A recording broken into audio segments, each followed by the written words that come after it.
السلام علیکم، میں رابعہ۔ امید ہے آپ سب خیریت سے ہوں گے۔ آج ہماری ویڈیو کا عنوان ہے امالہ کسے کہتے ہیں۔ امالہ کا لفظی مطلب ہے جھکنا۔ جب یہ اصطلاح اردو میں استعمال کی جاتی ہے تو اس کے تحت کسی لفظ کے آخر میں آنے والے الف یا الف سے ملتی جلتی کسی دوسری آواز کو بڑی ی سے بدل دیا جاتا ہے۔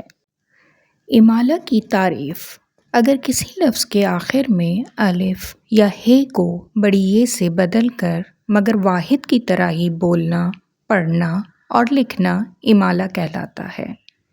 یہ لفظ امالہ ہمیشہ جملے یا عبارت میں استعمال کیا جاتا ہے، جیسے گھوڑا سے گھوڑے، بچہ سے بچے، لڑکا سے لڑکے۔ امالہ کے ساتھ حروف اضافت کا، کی، کو، میں، سے، نے، پر، کے وغیرہ کا استعمال لازم ہے۔ مثلاً مرغے کی آنکھیں، جھولے پر بیٹھو۔ اب ہم چند مثالوں کے ذریعے سے امالہ کو سمجھیں گے۔ جملوں میں ہر خط کشیدہ لفظ کو امالہ میں تبدیل کریں۔ لڑکا نے کھانا کھایا۔ لڑکا کے بعد چونکہ حروف اضافت ہے اس لیے صحیح جملہ یہ ہوگا لڑکے نے کھانا کھایا۔ دوسرا جملہ ہے کوا کو پنیر کا ٹکڑا ملا۔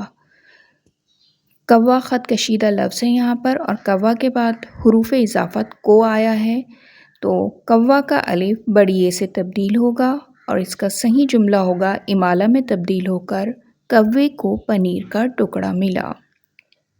تیسرا جملہ ہے شکاری نے چیتا پر تیر چلایا۔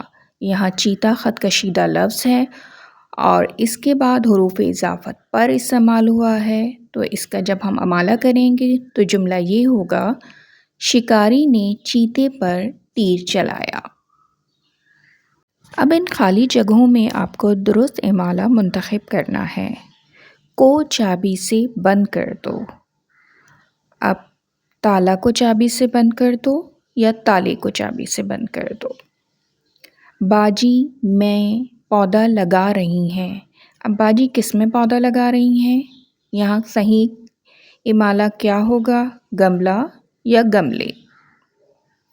دادا جان میں سو رہے ہیں۔ دادا جان کہاں سو رہے ہیں؟ کمرہ میں سو رہے ہیں یا کمرے میں۔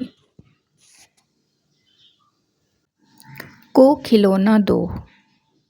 اس میں ہم نے درست لفظ امالہ لکھنا ہے، بچہ یا بچے۔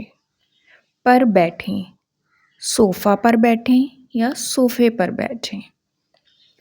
وہ پر سوار ہے۔ یہاں درست امالہ منتخب کیجیے، گھوڑا یا گھوڑے۔ مشہور شہروں اور جگہوں کے نام کا بھی امالہ ہوتا ہے، جیسے مکہ سے مکے، مدینہ سے مدینے، آگرہ سے آگرے، بصرہ سے بصرے وغیرہ۔ ان مذکر رشتوں کا امالہ نہیں کیا جاتا۔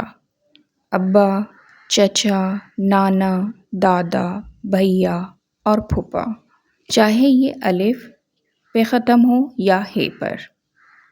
اسی طرح براعظموں اور ملکوں کا امالہ نہیں کیا جاتا۔ امالہ صرف مذکر الفاظ کا ہوتا ہے، مؤنث الفاظ کا امالہ نہیں ہوتا۔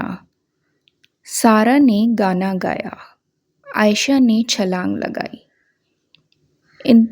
یہ دونوں الفاظ الف اور ہ پر ختم ہو رہے ہیں اور ان کے بعد حروف اضافت بھی ہے، لیکن ان الفاظ کا کیونکہ یہ مؤنث ہیں اس لیے امالہ نہیں ہوگا۔ درست امالہ منتخب کیجیے۔ صحیح جواب۔ آج کے لیے اتنا ہی۔ میری نیکسٹ ویڈیو تک اپنا بہت خیال رکھیے گا۔ پھر ملتے ہیں۔ اللہ حافظ۔